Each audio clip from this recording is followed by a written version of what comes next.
Good evening friends. Wipro के संदर्भ में दो न्यूज सामने आया। पहला न्यूज यह है कि विप्रो लिमिटेड ने अपने वेंचर इकाई विप्रो वेंचर्स में $200 मिलियन का नया निवेश करने की घोषणा की है। यह एक महत्वपूर्ण कदम है जो विप्रो के डिस्परेटिव तकनीकों में निवेश के प्रति एक दशक के प्रतिबद्धता को दर्शाता है। यह विप्रो वेंचर्स द्वारा अपनी स्थापना के 10 वर्षों में जुटाया गया चौथा फंडिंग राउंड है। इस निवेश का उद्देश्य प्रारंभिक से मध्य चरण के स्टार्टअप्स में कंपनी के निवेश को तेज करना है। विप्रो वेंचर्स वैश्विक स्टार्टअप हब्स में तकनीकी नवाचार में भाग लेने और योगदान देने के लिए रणनीतिक रूप से स्थित है। देखा जाए तो विप्रो वेंचर्स ने विगत 10 वर्षों के संचालन में 37 स्टार्टअप्स में निवेश किया है, जिसमें आर्टिफिशियल इंटेलिजेंस, डेटा और एनालिटिक्स, साइबर सिक्योरिटी और क्लाउड इंफ्रास्ट्रक्चर जैसे महत्वपूर्ण क्षेत्रों में निवेश किया है। वहीं विश्व भर में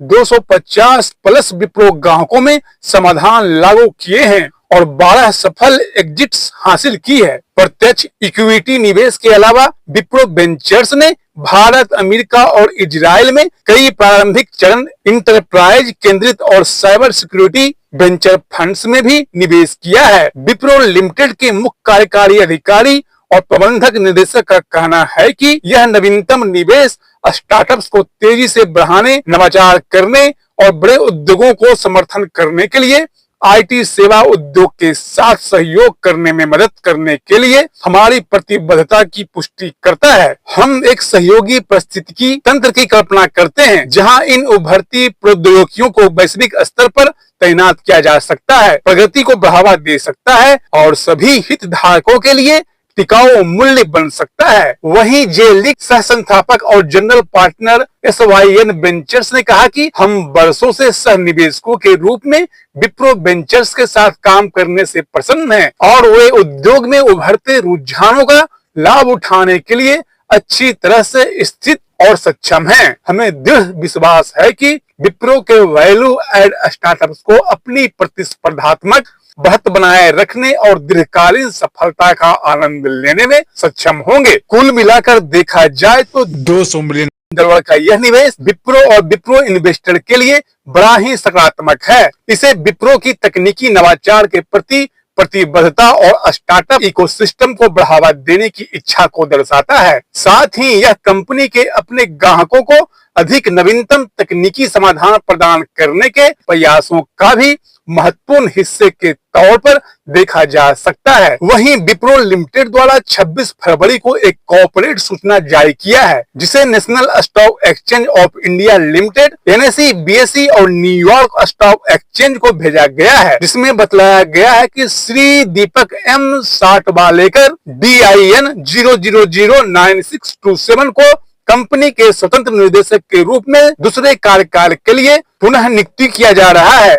उनका दूसरा कार्यकाल 1 जुलाई 2025 से 30 जून 2030 तक यानी 5 वर्षों का होगा। हालांकि यह पुनर्नियुक्ति कंपनी के सदस्यों के अनुमोदन के अधीन है। विप्रो के निर्देशक मंडल ने 26 फरवरी 2025 को इस पुनर्नियुक्ति को मंजूरी दी। देखा जाए तो जुलाई 2020 से विप्रो के निर्देशक और वर्तमान में लेखा परीक्षा जोखिम और अनुपालन समिति के अध्यक्ष हैं। देखा जाए तो ये जुलाई 2020 से विप्रो के निर्देशक हैं और वर्तमान में लेखा परीक्षा जोखिम और अनुपालन समिति के अध्यक्ष हैं। साथ ही प्रशासनिक और शेयरधारक निवेशक शिकायत समिति के अध्यक्ष, नामांकन और प्राथमिक समिति के सदस्य और कंपनी के प्रमुख स्वतंत्र निदेशक हैं। HDFC लिमिटेड के प्रबंधक निदेशक, HDFC standards life insurance company के प्रबंधक निर्देशक और CEO 2000 से 2008 तक रहे। इसके अलावा विश्व बैंक, एशियाई विकास बैंक, USAID और संयुक्त राष्ट्र हैबिटेट के सलाहकार रहे हैं। वहीं एक बड़े यूरोपीय बैंक के भारत सलाहकार बोर्ड पर सेवा दी है। वहीं सार्वजनिक क्षेत्र के बैंकों में कॉर्पोरेट गवर्नेंस पर RBI समिति के अध्यक्ष, IRDAI और PFRDA सहित कई उद्योग और सरकारी नियामक प्राधिकरण के सदस्य रहे हैं। IIT बॉम्बे से प्रतिष्ठित पूर्व छात्र पुरस्कार तथा भारतीय प्रबंधन संस्थान इंदौर के बोर्ड ऑफ गवर्नर्स के अध्यक्ष भी रहे हैं। Home fast finance company India limited के अध्यक्ष, जर्मिनेट सॉल्यूशंस प्राइवेट लिमिटेड के बोर्ड पर, एशियन पेंट्स लिमिटेड के स्वतंत्र निर्देशक के तौर पर 1 अप्रैल 2019 से और अध्यक्ष के तौर पे 29 जून 2021 से 30 सितंबर 2023 तक रहे हैं। जबकि इन्हें वित्त, बैंकिंग, सेल और मार्केटिंग, जोखिम प्रबंधन, संचालन और साइबर सुरक्षा में 4 दशकों से भी अधिकतम का अनुभव है। इनकी शैक्षणिक योग्यता पर एक नजर डालें तो ये भारतीय प्रौद्योगिकी संस्थान बॉम्बे से मैकेनिकल इंजीनियरिंग में bachelor degree, American university Washington DC USA से बिजनेस एडमिनिस्ट्रेशन में मास्टर की डिग्री की है। यानी देखा जाए तो श्री दीपक एम साठवालेकर होनहार, अनुभवी, विदुषी और सुलझे हुए व्यक्तित्व के स्वामी हैं। विप्रो के इन 2 महत्वपूर्ण न्यूज पर यह मेरा व्यक्तिगत दृष्टिकोण है। कृपया इसे कोई खरीद बिक्री की सलाह न समझें।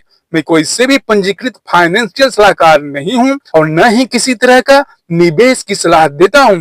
अध्ययन के दृष्टिकोण से यह वीडियो कैसा है, कृपया अपना महत्वपूर्ण सुझाव हमें दें और चैनल को लाइक, शेयर, सब्सक्राइब करना न भूलें। फिर मिलते हैं अगले विश्लेषण में। आप सभी मित्रों का बहुत बहुत धन्यवाद। साधुवाद।